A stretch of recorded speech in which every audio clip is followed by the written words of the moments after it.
नमस्कार, मी शुभांगी शिंदे. नमस्कार, मी शुभांगी शिंदे, राहणार सातारा गडकराळी. म्हणजे मला आज बोलता येते, मला बोलता येत नव्हतं.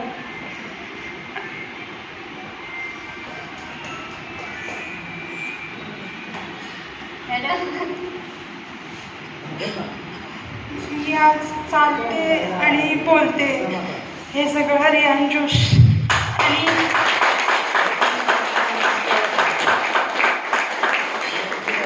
राधिका मॅडम अक्षरशः म्हणजे मला ऑपरेशन सांगितलेलं.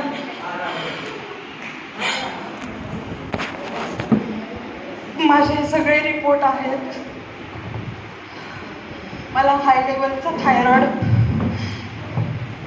आणि शुगर झालेलं. शुगर 400 वर होती.